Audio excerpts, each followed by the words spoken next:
ആരാണ് ബെറ്റർ, ആരാണ് മോശം, അങ്ങനെയുള്ള കാര്യങ്ങളൊന്നും അറിയത്തില്ലെങ്കിലും ഇങ്ങനെയൊരു സംഭവം കേട്ടപ്പോൾ ഒരു വീഡിയോ ചെയ്തതാണ് കേട്ടോ. Tamil Bigg Boss season 9 last weekend episode എങ്ങനെയുണ്ടായിരുന്നു? വിജയ് സേതുപതി 2 പേരെ റെഡ് കാർഡ് കൊടുത്ത് പുറത്താക്കി. പാറു, ഖമറുദ്ദീൻ, ഇങ്ങനെ ഇവരുടെയൊക്കെ പേരൊക്കെ പറയുമ്പം സത്യം പറഞ്ഞാൽ ആ സീസൺ കാണുന്ന വ്യക്തി അതൊന്നും അല്ല കേട്ടോ, ഞാനൊന്നും. എങ്കിലും ഈ ഒരു സംഭവം അതൊരു പാൻ ഇന്ത്യൻ എവിക്ഷൻ അല്ല, ഇജക്ഷൻ ആയിരുന്നു. അതുകൊണ്ട് തന്നെ അത് ശ്രദ്ധിക്കപ്പെട്ടു. കുറച്ച് വീഡിയോസൊക്കെ അതിനെക്കുറിച്ച് കണ്ടു. 2-3 ദിവസമായിട്ട് വീഡിയോസൊക്കെ കാണുന്നുണ്ടായിരുന്നു. 2-3 ദിവസമായിട്ട് ഒരു വീഡിയോ ചെയ്യണമെന്ന് വിചാരിച്ചു. പക്ഷേ എനിക്ക് ആ സംഭവം കണ്ടപ്പോൾ എന്താണെന്നറിയോ, ഞാൻ പറഞ്ഞെന്താണെന്നറിയോ, നമ്മുടെ മലയാളത്തിൻ്റെ കഴിഞ്ഞ കാർ ടാസ്ക് നിങ്ങൾ ഓർക്കുന്നുണ്ടോ?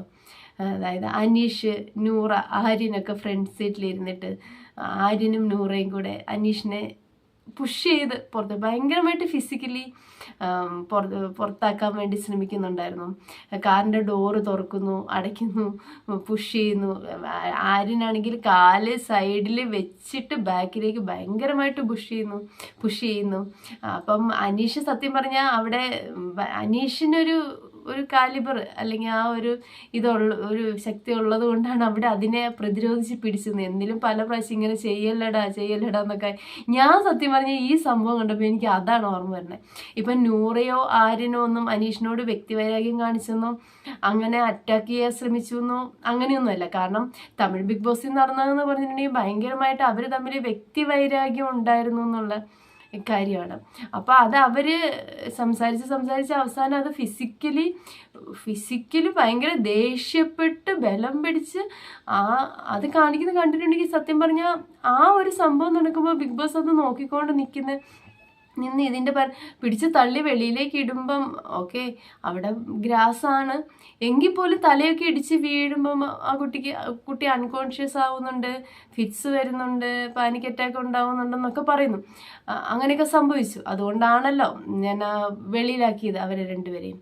അപ്പോൾ ഓഡിയൻസ് അത്രയും പേര് ആഗ്രഹിച്ചു അത് കണ്ടപ്പം അവർ 2 പേരും പിടിച്ച് വെളിയിൽ കളയാൻ. അതുപോലെ തന്നെ അവർ ചെയ്തെന്നുള്ളതാണ്.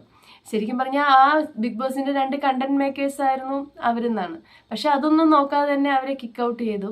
അത് ശരിക്കും നല്ല കാര്യം തന്നെയാണ്. നമ്മളിപ്പം മലയാളത്തിൽ അന്നിപ്പം അനീഷ് അവിടെ അതൊന്നും പിടിച്ചിരുന്നില്ലേ, വെളിയിൽ വീണിട്ടുണ്ടായിരുന്നെങ്കിൽ ശരിക്കും തലയിടിച്ചൊക്കെ വീണാലേ. അപ്പം ഞാൻ ആ വിഷ്വൽസ് കണ്ടപ്പോൾ എനിക്ക് അതാണ് ഓർമ്മ വന്നത്. പക്ഷെ നൂറയോ ആര്യനോ അനീഷിനോട് വ്യക്തിവൈരാഗ്യത്തിൽ അങ്ങനെ ചെയ്തതൊന്നുമില്ല. പ്രൊവോക്ക് ചെയ്ത് അല്ലെങ്കിൽ ഫിസിക്കലി കുറച്ചൊക്കെ പുഷൊക്കെ ചെയ്ത് വെളിയിലാക്കാം എന്നുള്ളൊരു ചിന്തയാക്കി ആരെങ്കിലുമൊക്കെ വെളിയിലാക്കി. പക്ഷെ ശരിക്കും പറഞ്ഞാൽ ആ ടാസ്ക് ഒരു ഫിസിക്കൽ ടാസ്ക് അല്ല, എൻഡ്യൂറൻസ് ടാസ്ക്കാണ്. എൻഡ്യൂറൻസ് ടാസ്ക് എന്ന് പറയുമ്പം മാക്സിമം ടൈം വെള്ളമില്ലാതെ ഭക്ഷണമില്ലാതെ പ്രാഥമിക കാര്യങ്ങൾക്കൊന്നും പോവാതെ എത്ര സമയം അതിൽ പിടിച്ച് ആ ഒരു മര്യാദയ്ക്ക് ഇരിക്കാൻ പറ്റില്ല, പിന്നെ ചൂടുണ്ടാവും, അങ്ങനെ പല ഡിസ്റ്റർബൻസും, പിന്നെ ബാക്കിയുള്ളൊരു സംസാരത്തിൽ കൂടിയൊക്കെ പ്രൊവോക്കിങ്ങും കളിയാക്കലും അങ്ങനെയുള്ള കാര്യങ്ങളൊക്കെ ആകാമല്ലോ. അപ്പോൾ അതൊക്കെ സഹിച്ച് എത്ര സമയം അതിൽ പിടിച്ച് എത്ര സമയം അതിനെ തരണം ചെയ്ത് നിൽക്കും, അതാണല്ലോ ശരിക്കും എൻഡ്യൂറൻസ് ടാസ്ക് കൊണ്ട് ഉദ്ദേശിക്കുന്നത്. ശരിക്കും ഫിസിക്കൽ ടാസ്ക് അല്ലല്ലോ അത്. പക്ഷേ ഇവർ ഫിസിക്കലി പല സമയത്ത് നമ്മുടെ മലയാള സീസണിൽ 5ാമത്തെ സീസണിലെ കാർ ടാസ്ക് എന്ന് പറയുമ്പോൾ ആദ്യം ഓർമ്മ വരുന്നത് നമ്മുടെ ശോഭ വിശ്വനാഥ്. എല്ലാവരും എണീറ്റ് പോയി, പുള്ളിക്കാരി വിജയിച്ചിട്ടും ഞാൻ മാക്സിമം ടൈം, എനിക്ക് എത്ര ടൈം അതിൽ ഇരിക്കാൻ പറ്റുക, അത് തന്നെയാണ് എൻഡ്യൂറൻസ്. പക്ഷേ പുള്ളിക്കാരി അതിന് ശ്രമിച്ചതന്നെ, ഞാൻ മാക്സിമം ടൈം ഇരിക്കും എന്ന രീതിയിൽ ഇരുന്നിട്ട് അവസാനം ബിഗ് ബോസ് തന്നെ പറഞ്ഞിട്ട് പുള്ളി ഇറങ്ങിപ്പോയതൊക്കെ.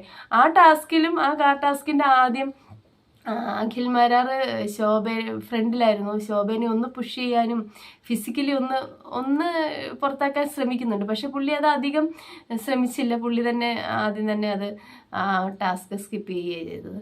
അപ്പോൾ ആ കാര്യങ്ങളൊക്കെ എനിക്ക് ഇങ്ങനെ നമ്മുടെ മലയാളത്തിൽ ഇങ്ങനെ ആ ടാസ്കിൽ ഇങ്ങനെയൊക്കെ സംഭവിച്ചിട്ടുണ്ടല്ലോ. അപ്പം അവരൊന്നും അറിഞ്ഞുകൊണ്ടൊന്നും അല്ല, പക്ഷേ ഇങ്ങനെയുള്ള ടാസ്കുകളിലൊക്കെ ഫിസിക്കലി ഇങ്ങനെ അറ്റാക്ക് ചെയ്യുമ്പം ഓരോ ബിഗ് ബോസ് സീസണുകളിലൊക്കെ നമ്മളിങ്ങനെ കാണുമല്ലേ, ഫിസിക്കലി അറ്റാക്ക് ചെയ്യുമ്പോൾ ഇവർക്കൊക്കെ എന്തെങ്കിലുമൊക്കെ സംഭവിച്ചു പോയാൽ അല്ലേ.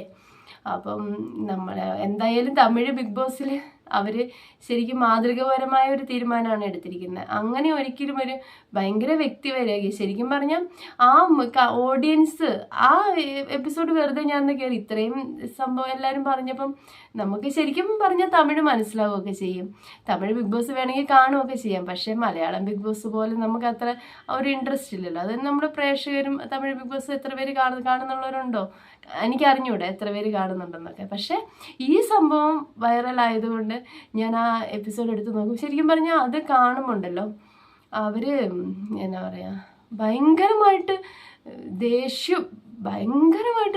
ദേഷ്യപ്പെട്ടിട്ടും അഗ്രസീവായിട്ടാണ് ആ കാര്യം ചെയ്യുന്നത്. പിന്നെ നമ്മുടെ ആ വീക്കെൻഡ് എപ്പിസോഡ് കാണുമ്പം റെഡ് കാർഡ് കൊടുത്ത ആ പോർഷൻ കാണുമ്പോഴുണ്ട് കാണികളുടെ ഒരു ആഹ്ലാദം, ഓഡിയൻസിൻ്റെ പ്രതികരണം, പിന്നെ കണ്ടസ്റ്റൻസിൻ്റെ പ്രതികരണം. അതിൽ നിന്നൊക്കെ മനസ്സിലാവുന്നതെന്ന് പറഞ്ഞാൽ ആർക്കും ഇഷ്ടമില്ലാത്ത അല്ലെങ്കിൽ വെറുക്കപ്പെട്ട പാറു, പ്രത്യേകിച്ച് പാറു അങ്ങനെ ആയിരുന്നു എന്ന് തോന്നുന്നു. കാരണം പാറു കാരണം കമറുദ്ദീനും വെളിയിൽ പോകേണ്ടി വരുന്നു എന്നുള്ള രീതിയിലാണ് എല്ലാവരുടെയും ഓഡിയൻസിൻ്റെ പ്രതികരണത്തിൽ നിന്നാണെങ്കിലും കമൻറ്റുകളിൽ നിന്നാണെങ്കിലും മനസ്സിലായത്. അല്ലാതെ പിന്നെ സേതു സാറ് പറഞ്ഞതും അങ്ങനെ എന്തൊക്കെയോ ആണല്ലോ.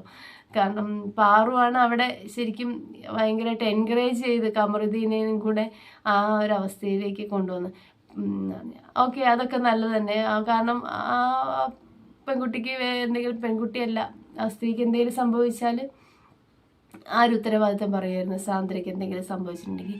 പിന്നെ എന്താ പറയുക, സാന്ദ്രൻ്റെ ചില കാര്യങ്ങൾ, അതായത് അവസാനം പോകാൻ നേരത്തെ കമറുദ്ദീൻ വന്ന് മാപ്പ് പറയുമ്പോൾ കാണിക്കുന്ന ആ ഒരു ആക്റ്റും അതിന് മുമ്പുള്ള പാനിക് അറ്റാക്ക് ആയിരുന്നു റൂമിലേക്ക് വരുമ്പോൾ ആ കാണിക്കുന്നതിലൊക്കെ ഒരു ചെറിയ രീതിയിലെങ്കിലും ഒരു ആക്ടിങ് എനിക്ക് ഫീൽ ചെയ്തു. പക്ഷെ ഞാനത് പറയുന്നില്ല. എന്തൊക്കെയാണേലും അവരോട് ചെയ്തത് തെറ്റ് തന്നെയാണ്, അത് ചെയ്യാൻ പാടില്ലാത്തതാണ്. പിന്നെ അവർ തലയും കുത്തനെയാണ് വീണിരിക്കുന്നത്. അപ്പോൾ ഉറപ്പായിട്ടും അതിൻ്റെതായ ബുദ്ധിമുട്ടും